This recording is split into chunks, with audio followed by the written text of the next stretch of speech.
Nicholas Bornois of Catering, and I would like to welcome you to the third panel of our Catering Singapore Maritime Forum, which we are hosting in partnership with Columbia Shipmanagement and Shanghai Marine Services. As I mentioned, our forum is focusing on three elements: technology, finance, and the human element. And this is the third panel of the day, focusing exactly on the human element. It is focusing on shipping in the post-COVID era, and it will discuss mental health issues, catering, benefits package, training, and more, both for the crews and the personnel onshore. This panel is being moderated by Mark O'Neill, our partner in hosting this forum, the whole forum this year. And Mark is also the president of InterManager, besides being the president of Columbia Shipmanagement. And I would like to thank him for his help and support. And I will let him introduce the panelists. I would like to thank you all for being with us and for making this panel, as well as the overall forum, a great success. Thank you very much for being with us. And Mark, the floor is yours. Thank you, Nicholas, and thanks to the Singapore Maritime Forum and also to Capital Link for hosting this event. Let's hope that this is the last time, or one of the last times, that we have to have a virtual event in this way. And I know that the Maritime Forum is in part people attended this time round, which is a great move forward. Ladies and gentlemen, as Nicholas said, my name's Mark O'Neill, CEO of Columbia Shipmanagement and President of InterManager. I have the very great pleasure of moderating this particular topic, which is entitled Shipping in the Post-COVID Era, Refocusing on the Human Element. And the human element is something that's so close to my heart, always has been. So I think this will be a really good dynamic debate if I know my guests well. Before I introduce you to my guests, I just want to have a few words of introduction. I think it's true for all of us that this pandemic has given us all the opportunity to think about what is really important to us, both in our business lives and in our personal lives. And I think to a person, what we've all found is that what really gets us out of bed in the morning is people. And I think from a business perspective, people have moved from being perhaps regarded as an expense on the profit and loss account to very much an asset on the balance sheet. And that's exactly how it should be. And this refocusing of priorities, refocusing on people is perhaps the biggest change that has come about as a result of COVID. It's the resilience of our people and of people generally that has got us through this pandemic so far and continues to get us through. What we have seen as well, before the pandemic hit us, the talk, certainly in the shipping sector, was all about technology and digitalization. And I think, again, what we've seen through this pandemic is a rebalancing of the debate between people versus digitalization and technology and digitalization not or no longer being seen as the end game, but really a means to an end, a means to optimizing, a means to enhancing people's performance, not replacing that performance. I think it's not only businesses' regard for their people that is changed, but also the people's expectations from the employer. There's a much greater focus, both ashore and on board our vessels, on the work-life balance. There's a much greater focus on the advantages and disadvantages of working from home, harnessing the technology that's now available to us. There's a much greater focus on technical support, on issues such as dress code, etiquette in these sort of video conference facilities. There's a much greater focus on benefit packages of our employees, not just ashore, but also on board our vessels. And we're going to be talking about that in a minute. There's a much greater focus on health in a holistic sense, also mental health of our employees in the widest possible sense, ashore and on board. And of course, last but by no means least, there's a much greater focus on the importance of training, the continued importance of lifelong learning. And we have Nigel Cleave of OneLearn to talk about that. So I think there has been a paradigm shift in the employer-employee relationship, and the balance of power has certainly shifted in that relationship to a much more even playing field. Organizations that recognize this importance of people and this shift in the power will, of course, benefit. They'll benefit from greater employee identification, communication, engagement of the employees in the business, and dare I say it, ownership in that business. And a lot of the companies in the shipping sector were probably well on the way to recognizing this shift before the COVID pandemic hit us, but they're certainly seeing it in its stark reality now. Those companies that do not recognize the importance of the human element, the human factor, the people, will undoubtedly suffer. Perhaps they will suffer more than those companies that don't recognize the importance of technology and digitalization, as the people will vote with their feet and or their performance, and the performance of the companies that don't recognize will suffer.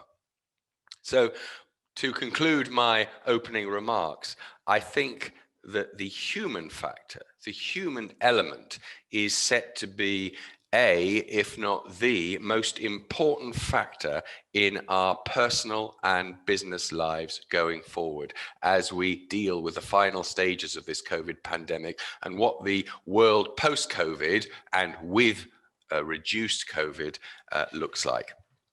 Enough of waffle from me, and to explain some of those issues that I've just touched upon in a much better way than I have done.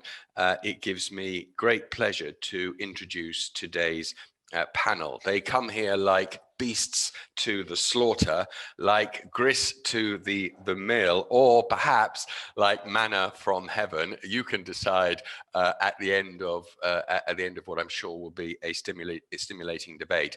Their mandate, their instructions are to have a debate, and although I have prepared guidance questions for myself, this is going to be a debate, and I've encouraged all of them to chip in, respectfully interrupt, and make this as dynamic as possible. We've tried to touch real key areas that have been referred to in my introduction. The first of my guests is Costas Joannides, CEO of Marsh in Cyprus, and known very well to many of us in the shipping business, and really a dynamic figure in the insurance broker market. We also have Christian Ayerst, who is CEO of Mental Health Support Solutions. Really important point, really important aspect of all our lives in the past, but also increasingly in the future, this mental health resilience of our employees. We also have Christian Ioannou, who is the Managing Director of MCTC, Catering Management and Consultancy, and who is known to many of us operators in the shipping industry for doing a fantastic job on board our vessels, and celebrated as such by our crew. We have Nigel Cleave, a well-known figure in the ship management, also in the crew training world, who today announces the launch of OneLearn Global, which is the latest offering to the shipping industry, to the offshore industry, on e-learning and internet learning products. And Nigel will talk more about OneLearn Global shortly. And last but not least, my very own Captain Faouzi, Fradi, who is Group Director Crewing and Training within Columbia Shipmanagement, and without blowing his trumpet, has been so revolutionary in changing the way in which we within Columbia Shipmanagement view the importance of training and bringing new products, always bringing new products and means of delivery to the fore for the benefit of our crew and clients. So a very esteemed panel, and hopefully we will have a very good debate.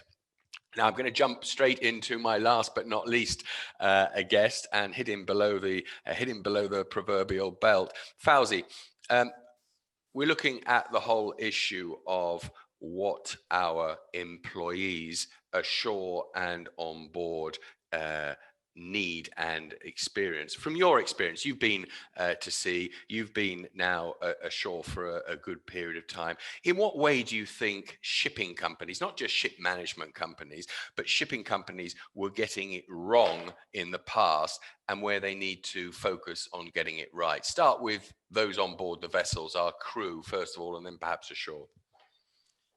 Hi, Mark. Hi, everyone. Hi to good afternoon, good morning to those listening to us.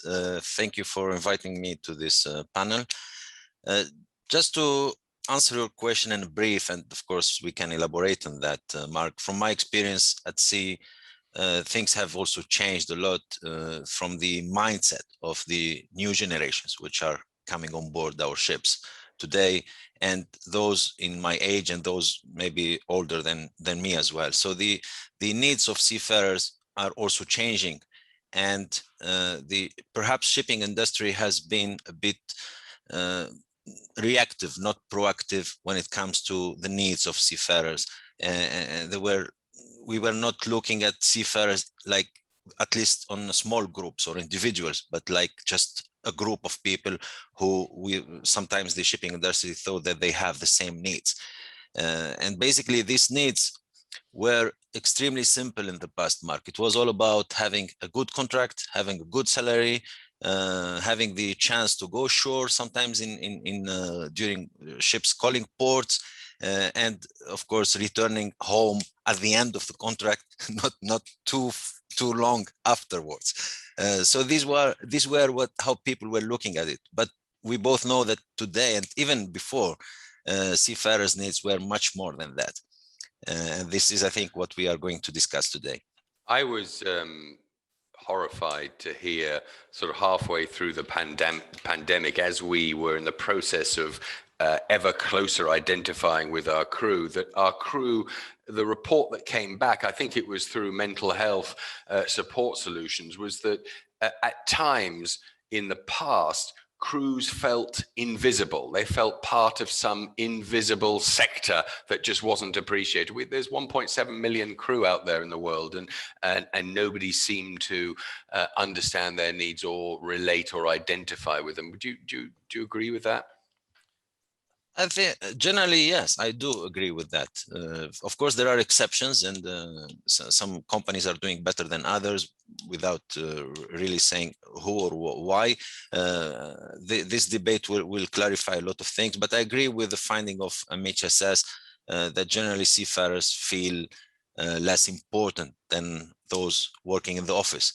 Regardless of the position of these people working in the office. And seafarers feel that we do not acknowledge enough their sacrifices, their hard work. All of that, all of these feelings are fully familiar to me from my previous experience, of course, at sea. So I fully agree with that. I was on a panel a few days ago, and on that panel we had BIMCO, we had ICS, and a few other of these associations, such as our own InterManager. The issue, I raised the point that I don't think that the industry as a whole is doing enough collaboration on the PR front to the general public. If I speak to my daughter and my son about the life of a seafarer or ships trading, the importance that 90% of trade is carried by vessels, they look at me blankly. There's no identification. Any of the other panel, do you have any comments on that? Do you think there is a need now for the industry to come together as a whole and put out there a concerted, consolidated PR campaign so that the public better understands what shipping is all about. And then you just might get more buy-in to the importance of key worker freedom of movement, vaccination for seafarers, etc. Costas or Nigel? Yeah, I think absolutely right. I think we've been off the radar. And I thought the other day this ever given perhaps should be called ever forgiven, because at least the world start to realize there are ships moving produce around, moving goods around, and it actually generated quite a bit of interest, as we know. And you're right, we have to up the ante with our PR and how good. The other one is no shipping, no shopping, you know, so exactly. So, and we have to move in this direction and really promote the industry further and better. Yeah. This is even, if you allow me to add, this is even within our own company. We have so many employees, obviously, that they may not be coming from the seafaring background as well, the service providers. Now that we are all locked down at home, what we continue to our employees is that, you know, we have a little bit of the feeling, now we understand a little bit, locked down on a ship 6 months on a contract, with the job requires. It's really that they've been locked down because of the pandemic is required. So, Christian, we're having difficulty hearing you. I think you need to get closer to your mic or headphones. Put some very trendy headphones on, like myself. I can hear background as well. Maybe there's some news. It will be. No, we're not hearing you. I think you may want to log off and log back on. Sorry about that, Christian. We'll hear from you shortly. Let me go on to a topic which is close to my heart, and that is mental health on board. Mental health has been commented on hugely over the last few months and dare I say years. I think it was started probably in the UK with a commentary by some of the members of the royal family who commented on mental health issues that they had had in the past over the death of Diana, Princess Diana, etc. And then this topic came to the fore, and we're seeing, of course, it come massively to the fore in the context of how we all deal with this COVID-19 pandemic on board our vessels and ashore. Christian Ayerst, you're Managing Director, CEO of Mental Health Support Solutions. Is this a very real problem that we have in this industry with mental health, mental resilience, or is it a trendy, to be talked about fad? Thanks, Mark. Look, I mean, mental health has always been here. It's always been suffered and used by the people on shore and at sea.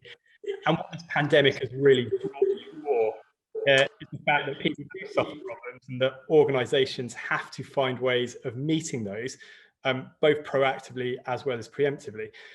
Is it a fad which is going to go away? Absolutely not. Every single industry around the world recognises or is recognising the importance of mental health, and it's absolutely right that shipping, shouldn't be carried along on that wave, but should be a leader in recognising it, taking steps, and making it professional, making it tailored to what the shipping industry needs.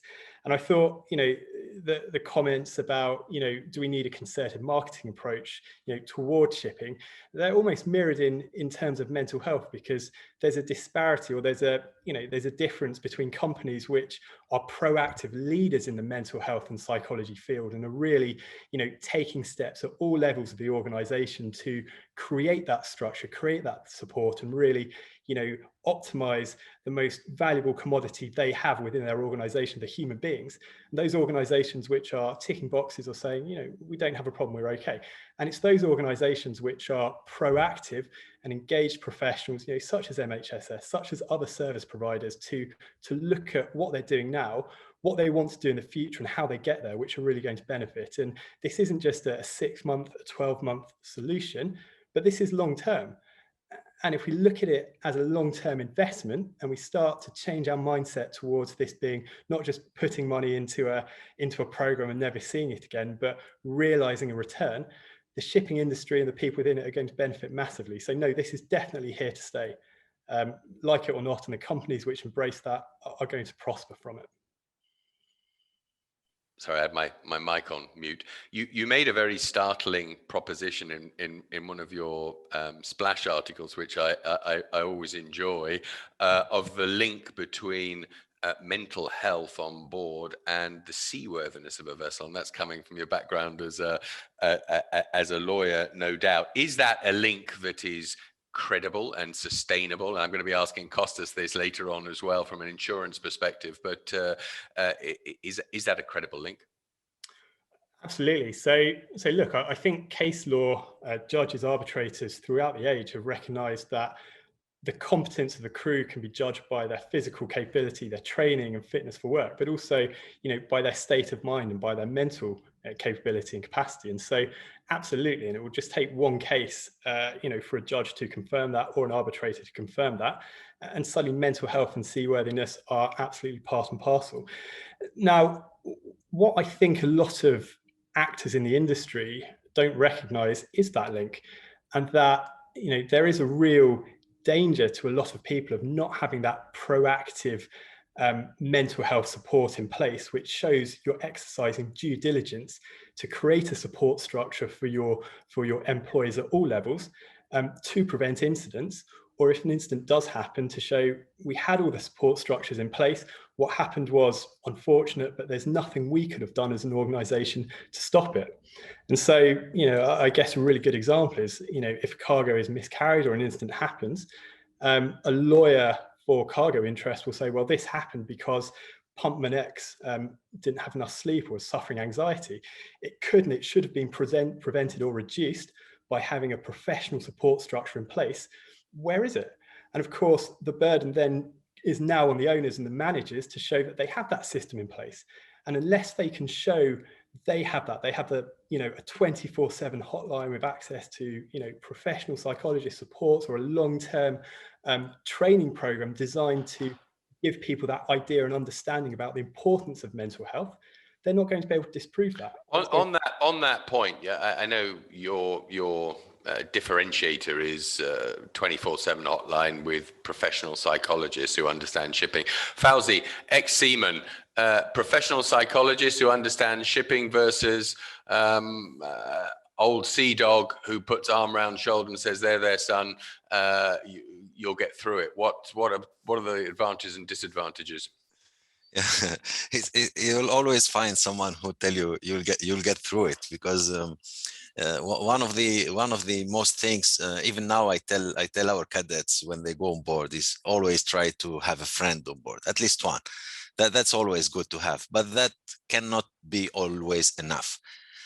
You need to, let's say, we are not really very familiar about these mental health issues, psychology. Even if I studied a lot personally, I still cannot say that I'm a psychologist, so it's far from it. And there are few tips which can help all of us to go through a difficult moment. And these tips might not be very difficult or not very time consuming, but because we don't know them, we will struggle for a long time, much longer than necessary. We might even, we might even take wrong decisions. We might even ask to leave the ship. And all these things can be actually prevented in advance by talking to professionals. And I think it's very helpful for a seafarer and for all of us to have that access. It's definitely important. Sorry, do you think we've got the problem clearly in our sights, or do you think this is the tip of the iceberg? Do you think the mental health problem, and we're focusing always on our colleagues on board, aren't we? But also we should not forget our colleagues ashore. Is this an iceberg lurking beneath the waves, or do you think we're fully understanding the extent? I think we are really addressing what has to be addressed at first place. Now, can we do more than that? Yes, of course. As you know, we have plans to do more than that. For example, I recently heard that in professional football teams, they have psychologists talking to the players before preparing the players before difficult match. So how much do we prepare our crew psychologically before they go to the ship. That's perhaps where we need to do more, and this is where we are going. So we want our crew to be trained before they get on board. Yes, before our crew go to areas of piracy with high piracy incidents or other political factors, we give them the resilience, the mental resilience that we can't expect them to have ordinarily. Good point. I hadn't thought about that. Yeah, exactly. Yes, go ahead, Chris. So I can say, look, I think mental health is something which we can't see and we can't touch, and you can't run somebody through an X-ray scanner and find out what's wrong with them. So it's one of those areas where to do it properly, it needs to be done by, effectively trained detectives, trained professionals who have years and years of experience and clinical expertise, because only they can pick up the nuances and the clues. And I think that's a really important distinction to make, because when it's done properly and professionally, you realize the benefits, you realize, the ultimate outcome you want to achieve. And I think that's a critical thing. And I think, if nothing else, this pandemic has taught us that if you want to do things properly, you need to engage professionals. If you do that, you're going to benefit. Okay, from mental health, we jump from the head down to the stomach, and this is a question for Christian Ioannou. In the army, I was always told that an army marches on its stomach, and the morale of in any organization is very much dependent upon the quality of the food that goes into each and every one of us. Are we doing enough as an industry to ensure that our seafarers are being well nourished? And when I say well nourished, by nutritional, fresh, healthy produce. Yeah. First of all, can you hear me better now? That's perfect. All right, brilliant. First of all, thank you, Mark. Thank you, everybody, for having me in the panel. Very much appreciated. It's an honor. Simply said, we have not been doing much, let's say, as an industry in the last years, Mark. And obviously, this saying is true for the seafarers, but not just for the seafarers. It's true for everybody else. When I started MCTC in 2012, I remember very well when I was visiting ships around the world, I was discussing with crew, with clients, with prospects, and I was telling them, we need to change the nutrition on board.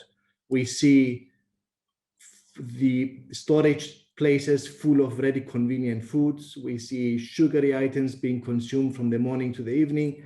And the responses, what we were getting 10 years ago when we started, were like, this is shipping, or it is expected in shipping for food not to be the best. Obviously, silly remarks at the time. And now, last January, with Christian Mental Health Support Solutions and his team, we had our annual health and nutrition workshop, where we had more than 450 participants, crew, voluntarily coming into the panel, into the discussion, Q&A. It was an 8-hour conference, which was brilliant. We did this together with our friends at MHSS. And then we see this change from 10 years ago to more or less, but it is what it is, to now, how can we actually feed ourselves better? So we see a movement, we see a change happening in the industry, for which we are extremely, extremely happy. When we relate... Christian, sorry to... is this change across the industry? Are you different? I mean, don't hold any punches. Is this revolutionary, or is this a move that you're seeing amongst your peers? It is a move that we see among the companies that we're actually servicing, because this is when we go out in the market, then you can basically filter out a lot of the companies that they don't see it in the same way as Columbia Shipmanagement may see it, or any other clients of ours. But of course, we see that they understand the need in changing things on board. To be honest, yesterday we had an amazing discussion with a new client, where they said, what can we do to motivate our crew through catering management? And this misinterpretation in the market, in the industry, that catering management is only supplying food, is totally wrong. So we're changing the status quo as MCTC. catering management is not supply on its own. It's motivating, educating. This is why how training and education is coming into force. It's motivating them and making sure that they get the best quality produce on board the vessels. When you started, you mentioned, I wrote it down actually, you said invisible crew, you know, and I think that's such an important sentence to always keep in mind, especially for the guys who are at the back end, who usually are the cooks on board the vessels. We have been considering the cooks for years and years and years, you know, like the cookie, but the importance of the cook on board the vessel, it's not to be described. And I think you may agree with me that all may say after the captain, the cook may be the most important person on board the vessel. So yes, Mark, sorry. No, Faouzi, I was going to say from a seafarer's ex-seafarer's point of view, the meal time is perhaps one, or if not the most important time for a crewman, isn't it? And not just meal time, but the importance of what he or she is getting. I was thinking if I can share a secret, which was but of course I will do it anyway, because to be honest, when I was sailing, especially as a captain Christian, I was asking the crew manager only about who's the cook, because the other guys, I think I can always manage to train them and to control the job on board, but for a captain to train the cook, well, that's you have to be a very special captain, and also to manage the provisions was always a challenge, to be honest, because it's time consuming and it's not usually the priority. So the captain has a lot of other things to do, you know, safety, cargo operations, the navigation, and all that stuff. So preparation for inspections. So to add on top of that, another problem to the captain on board is to manage the provisions to train the cook, which we know many of captains cannot do anyway. So all these kind of things, of course, there was a gap there, and I think with MCTC that gap was covered to a very good extent. So I fully agree with that, Mark. Thanks, Faouzi. Costas, sorry, Christian, go on, finish. So when we just want to link mental health with nutrition as well, because obviously this is a very important discussion. You know, when we always link mental health, and Christian, correct me if I'm wrong, we link it to particular behaviors that happen in our lives. You know, like the captain has been very tough on us, you know, or Mark beat me in golf, you know, whatever, and then you get depressed and then you get sad.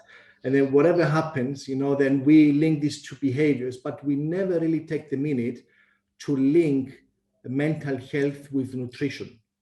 And this is where we're coming very closely with the guys at the MHSS together, to be honest, where we want to make sure that the crew is well educated and that we develop the correct weekly menus that are so balanced, developed in such an extent that all the nutrients that we need to take within the day are actually covered.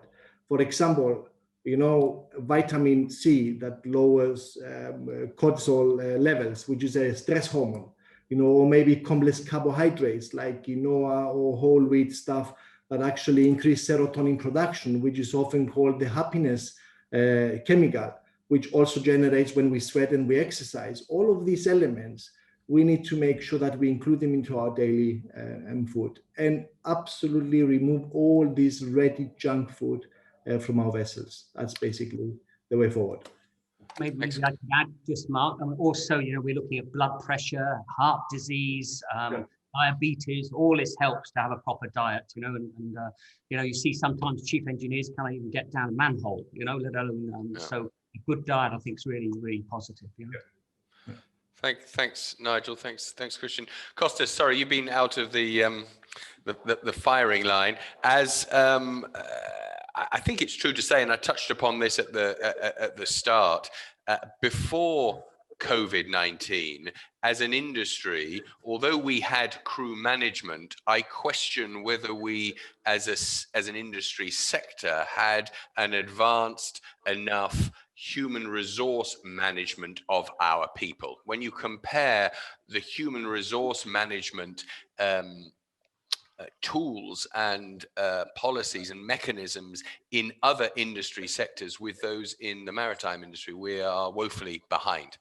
And I just wonder, my question for you, as one of the leading insurance brokers worldwide, if not the leading worldwide insurance broker in the marine sector, do you accept, or do you believe that there is a correlation between how we treat our crew and how we train our crew, how we feed our crew, and risk and the proliferation of claims?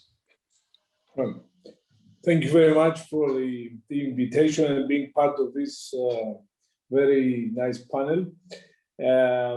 Obviously, we as Marsh McLennan companies are embracing equality, healthy and safe working conditions, but also care for the mental health of our employees. And then similarly, mental health and well-being on board should be a priority. And yes, there is a positive correlation between treating crew appropriately and accidents. But equally important, there is also a positive correlation with productivity and continuity. Recently, we had a brainstorming with a client who has instructed us to look at, from an insurance perspective, what could be done, and precisely for these reasons I mentioned earlier, we focused on how we can provide additional peace of mind to crews in respect of their families and themselves when it comes to retirement and or a fatality during their leave at home. So thinking out of the box and trying to, let's say, correlate positively the two factors, we have made a gap analysis, and we devised a framework which made sure that crew P&I, which is customarily offered through the P&I clubs, crew PA, which is an additional benefit, and the life investment product that we have named Crew Care could gel together seamlessly, because every other employee onshore would definitely have heard life investment policies and would have actually acted upon it and provide himself and his family with some sort of security. But then the invisible industry, as you named it earlier on, never had this opportunity.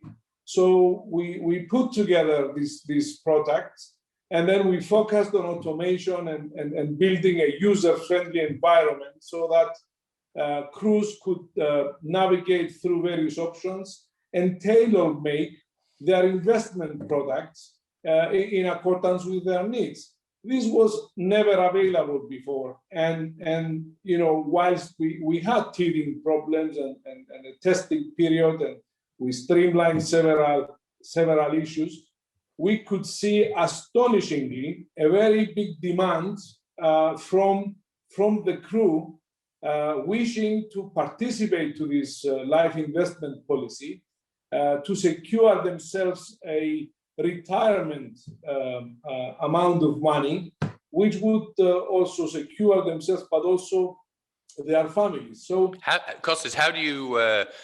Interesting concept. But I remember when I joined the army at 21, the last thing I ever thought about was dying, or secondly, close on its heels was retirement. You believe you're immortal and you're going to live forever at the age of 21. How do you encourage a crew person, or indeed, I guess, someone ashore to take out this crew care? Yes, what's the sell? That's a very natural question.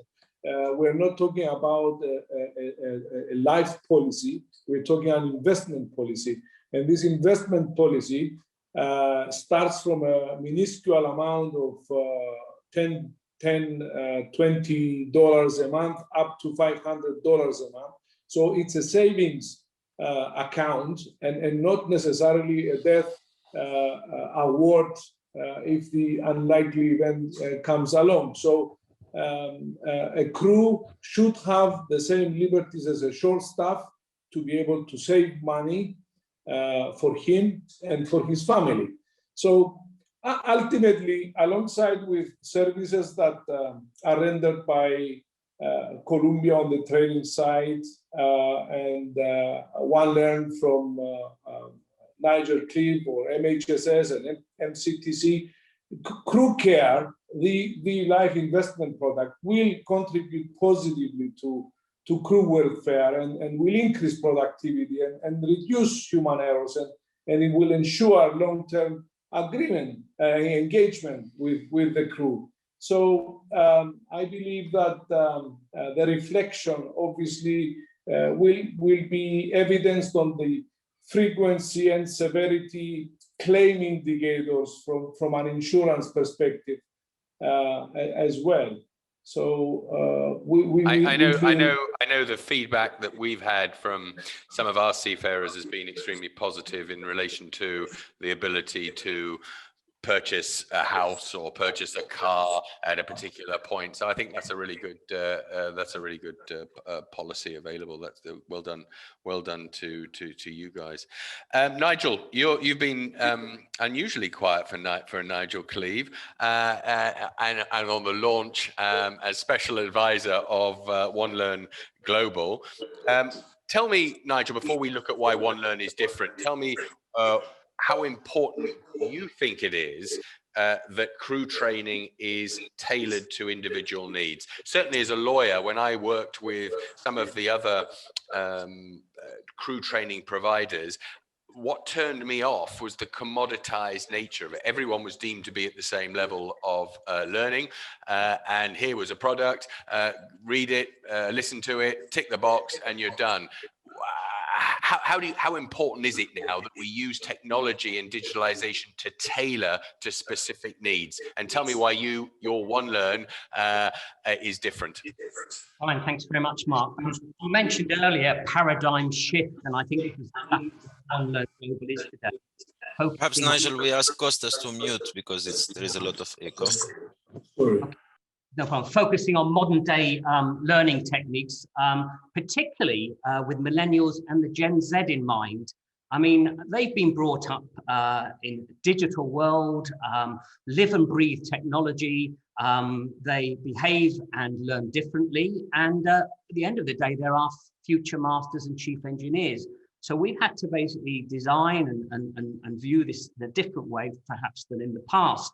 And for that, you need obviously an extremely powerful and good LMS, learning management system platform, which can be tailored to an individual, also to the company, to the individual. And what we look for, our core criteria, was simplicity and ease of use. So it's no good you need to go on a week's training just to learn how to use the LMS.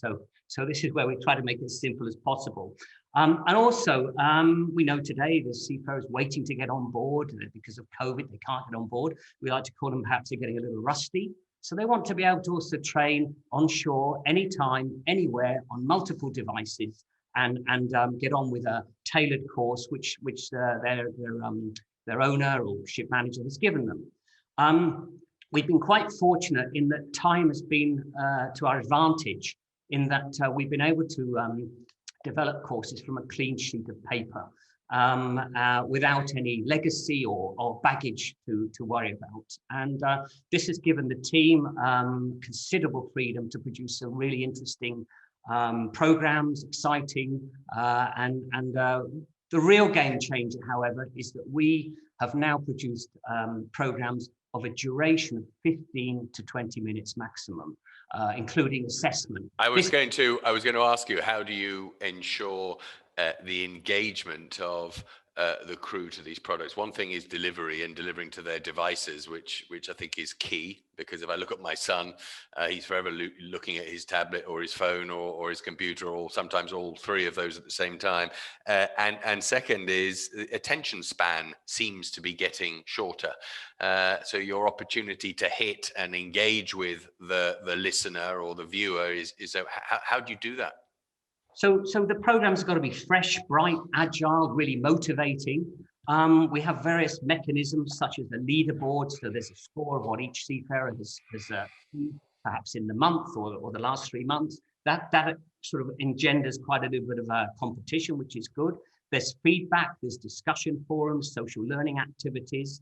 And of course, you get your certificate, you get a skills badge. And as you go up the line and you get more experienced and you pass more assessments, you know, you actually gain more skills and badges. And we have this interaction between the seafarers and what have you. It works really well and very exciting. But as you say, retention span, 15, 20 minutes maximum. If we have a very complicated subject, then we'll split that into 1, 2, or 3 parts. But as you say, they're off on another planet once 20 minutes are over, basically. You know?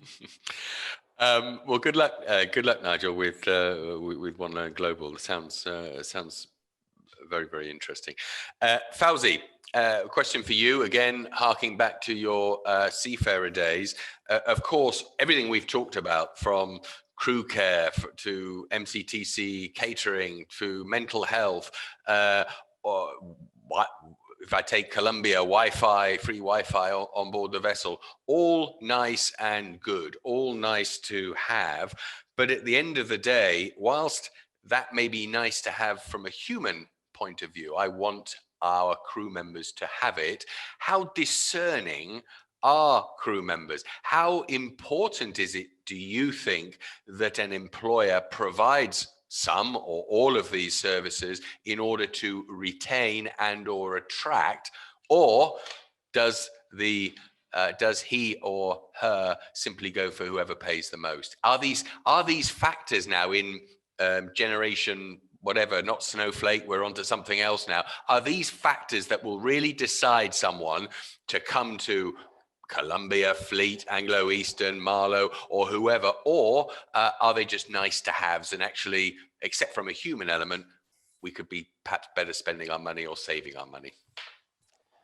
Okay, well, I have to put different hats here. So my hat of an ex-seafarer and captain, and also my hat as a crew director as well. Of course, the crew today are very smart, and they were always smart, but today they know exactly how to choose their employers. And this is something, of course, seafarers have learned over the time, especially those who changed employers, and they have seen the difference between employers. And we've seen that. And we've seen people who are asking questions like, do you have internet in your ship? Is there a gym in your ship? So it's not only about money. Of course, salary is very important, but salaries are very much regulated by the market. So even the differences between the big players, the big employers, is not so different, and is not so big, and it's not very attractive to go to the unknown for, you know, a few bucks more. So that's not the idea. But today it is important to attract seafarers.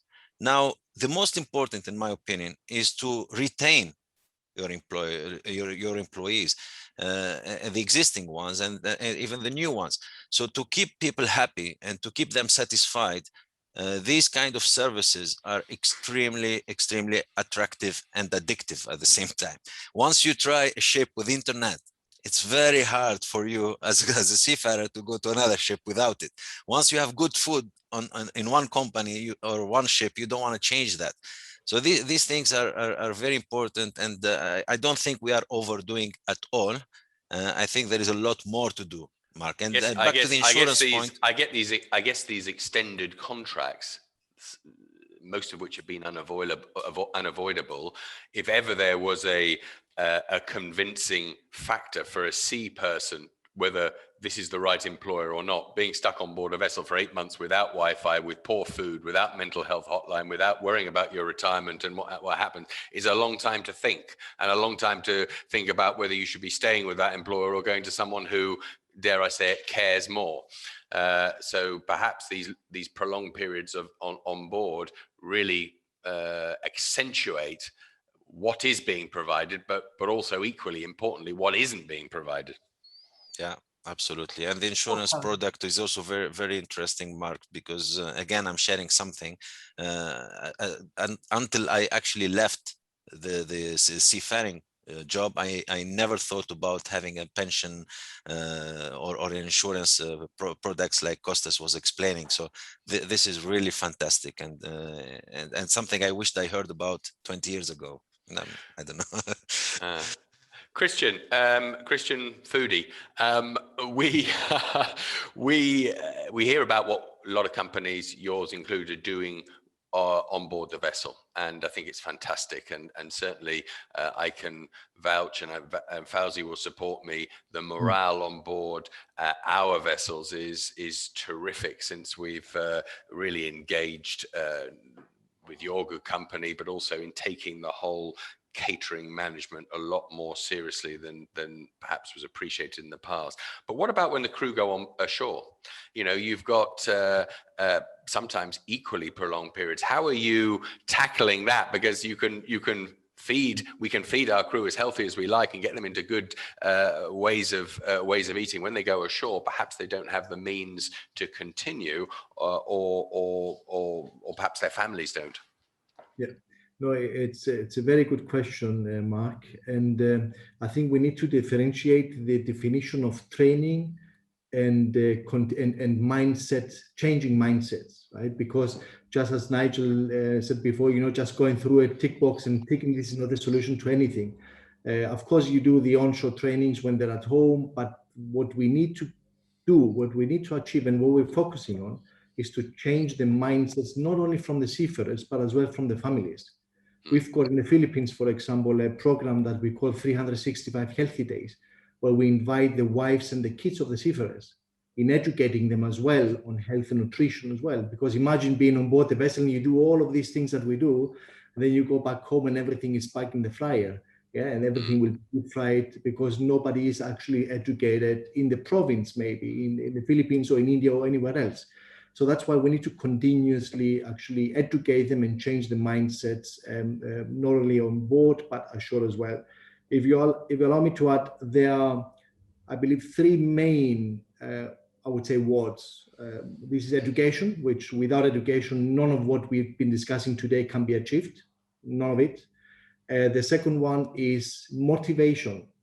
And I keep on stressing this because, I'm a chef. That's my background in culinary. And we do know, and this I would say maybe that one of the unique points of MCTC is that the guys that are corresponding with the vessel and the supply chain and everything are actually cooks and food technologists and food nutritionists. So if I would be consulting Faouzi as a captain on the engine, on the deck and so on, he would be laughing at me. He said, man, just go back to your kitchen and then let the experts do their job. And the same goes with us. We are there to communicate with the cooks whom we understand fully and motivate them and support them throughout the contracts. And when we say motivate I will ask you all a very simple question. When did we last go in a really nice restaurant when we had a lovely dinner experience, back to the kitchen and said to the cook, thank you very much, or well done? Even myself, I don't do it. It's something that we don't do. This is what we want to implement and make and enforce on the vessels, is that we continue through our distance coaching and mentoring program that we have, that we continuously there for them to motivate them through cooking competitions, tasks, and so on and so forth, to become better and be recognized by experts ashore, and continue that as well with their homes in the provinces, within the families. And the last thing that I would like to mention that I really, really believe strongly on is that our focus as MCTC is to transform the one-man show that exists, which is the cook on board, into a well-established department. When we see the industry, I believe this is one of the biggest challenges that the industry has, is that it's still a one-man show deciding whatever he wants to do, but transforming that into a well-established department with the processes and the forms and everything that they need and the weekly menus, that they need to follow and decide and accept. Obviously, we've got clients where it took us 2 months until the crew came back and forth with our expert and say, okay, we love this menu, but we need to balance it out to make sure that all of the nutrients that they require to stay healthy and fit, both in body and mind, is there for them. You touch there on a more holistic approach, and this is really to Christian. You know, you have Christian Ayerst, you have highlighted very well, I think, the importance of ensuring the mental health and mental resilience, also from a proactive basis, of our seafarers and our staff ashore. Is this now, are we maturing in our approach to look at this in a more joined up way that Christian Ioannou was talking about, a more of a holistic approach for our staff, our people, that looks at the fitness, that looks at medical provision, medical health, as well as mental health? And if you agree, what's mental health support solutions doing to recognize that joined up approach? No, look, absolutely.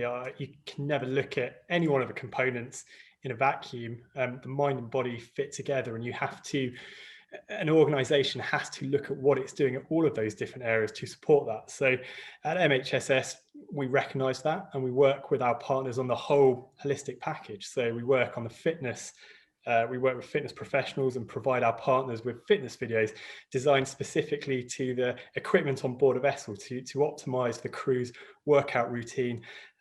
We work very closely with MCTC on the food and the nutrition side, because we recognize that's a vital element of a mentally healthy approach. But we also recognize the medical side as well fits as part of this holistic approach. And we are shortly launching medical health support solutions, where vessels will have telemedicine services on board the vessel, where they'll be able to perform blood analyses, vital sign analyses, again, which will feed back to ashore and allow us to give a truly, full service, holistic approach. And a lot of partners come to us and say, look, we would like to create this holistic package. What do we do? And that's why we have so many partners and so many psychologists and other service providers able to bring that in, because that's how an organization is going to benefit long term. It can't just be a short term, drag and drop for each element. You have to look at every different part if you really want to optimize, your crew, your staff, both onshore and at sea. Interesting. Nigel, steering away from people briefly, your new product, OneLearn Global, cutting edge in ideas and delivery and products. Is technology the differentiator? Are we there yet with technology? Is the technology and digitalization sufficiently advanced to enable you to achieve your ends? My ambition as one of the managers within our organization was always to have a learning system that allowed us to tailor learning needs of our individual crew members with a product. So you're not just giving this commoditized. Does technology, and Faouzi's been has been excellent in ensuring that he's able to deliver on that, but does the technology offered by OneLearn get us there? Or is there some way to go? In a word, yes. No. Seriously, the technology is running at a real pace at the moment. I mean, in our group, we have 75 software engineers, and it took them a year to get this connectivity, which is the magic of the whole thing, between the LMS platform to the ship with kilobytes. We're not talking just because it can run offline, basically. You still need to have the cloud connectivity to record what you've done and what you've seen, etc. But we've also moved forward. You can have the traditional hard box or the virtual machine where you require no hardware at all, which I think, dependent upon the equipment on board, you can actually save an awful lot of time. So virtual machine will be the future. Also, having come back from the ship management business, everyone's very busy, even an owner very busy today. And we've got a system whereby we have negative reporting. So if 95% of the crew are doing their job, then really the QA department doesn't really need to sort of concentrate on that element, whereas before these piles of paper used to come in and this and that. So that's the 5% that will be prompted. They'll be prompted individually, and thereafter it'll be escalated up to the QA manager or whoever within the customer or the company. So also auditing, press of a button, you could audit for TMSA and dry BMS, for instance. So this technology is really coming together. Simplicity is important, and this is what we really aimed for: simplicity, ease of use, and intuitivity to actually use the system. So yes, they go hand in hand. The human element is very important, as we know, but these tools, as I like to call them, are really running apace at the moment, and I think it's really exciting times, for everyone to ease that workload of routine matters. Thanks, Nigel. Trying to get the last question in for Costas here. All of this is great stuff. All of it costs money. It costs us, the business operator, money. Is the insurance industry doing enough to recognize the importance of the human factor, the positive importance of human factor in claims avoidance, in casualty avoidance, and or could it do more? As a vessel manager, as a vessel operator, if insurers would say, yes, we recognize that a happy, healthy, motivated, connected, well-trained, well-fed, fit crew actually correlate to less claims and therefore less premiums, I think we would have even more buy-in to these great ideas than we presently do. Is the insurance industry doing enough, and could it do more? And this is where Costas will claim that he's gone offline. Costas, you have to answer that question. No, it's a very nice question. Thank you very much. Obviously, I agree that probably most of the accidents at sea have a strong correlation with human factor, but there are no specific data that prove the link outright. Sorry to interrupt you, Costas. Sorry to interrupt you, but can that be right with the data being generated now from vessels, with the digital ability to process that? Has there not been analysis? There must be actuarial analysis. To be absolutely honest with you, some of the P&I clubs have started doing it and are investing a lot of money. But the data at this moment in time is not adequate to prove any results. You cannot accurately predict the quantitative effect of a happy crew. And it's very difficult to calculate. So they all have a problem in collating the data. And primarily, there are two reasons for that. One is GDPR and the nervousness or unwillingness of the operators to provide this sort of sensitive information to insurers.